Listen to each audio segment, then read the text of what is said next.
Le Flash Info avec le centre de stockage de la Manche. Un incendie dimanche soir à la Haie du Puy. Le feu s'est déclaré un peu avant 21h dans un local électrique de la société CPC Cotentin, une entreprise classée à risque compte tenu de la présence de produits inflammables. Finalement, aucun blessé n'est à déplorer. Le travail a pu reprendre dès 13h hier. Plus de peur que de mal pour les 150 salariés. Les chiffres du chômage du mois de mars 2015 ont été dévoilés hier au soir. Pour la région, le nombre de demandeurs d'emploi s'établit à 69 835 à la fin du mois dernier, soit une augmentation de 0,7%. Par département, la Manche s'en sort pas trop mal, mais malgré tout, le chômage continue de progresser, plus 0,3%, plus 0,7% pour le Calvados et plus 1,5% pour l'Orne.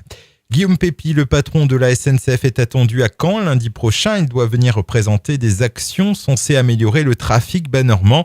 Dans le collimateur, notamment la ligne Paris-Caen-Cherbourg, dont l'Union des usagers dénonce fréquemment les dysfonctionnements.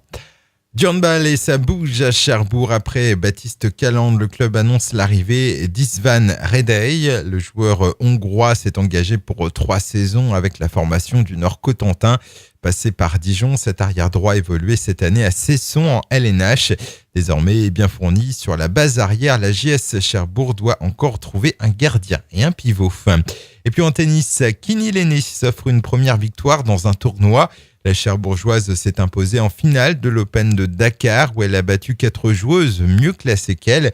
Celle qui fut championne de France dès 17-18 ans en 2007 avait déjà remporté 2 titres en double chez les professionnels, mais aucun en simple. C'est désormais chose faite. Le Flash Info vous a été présenté par Landra, centre de stockage de la Manche à Diggulville. Pour en savoir plus et visiter notre centre, 0810 120 172, coup d'un appel local.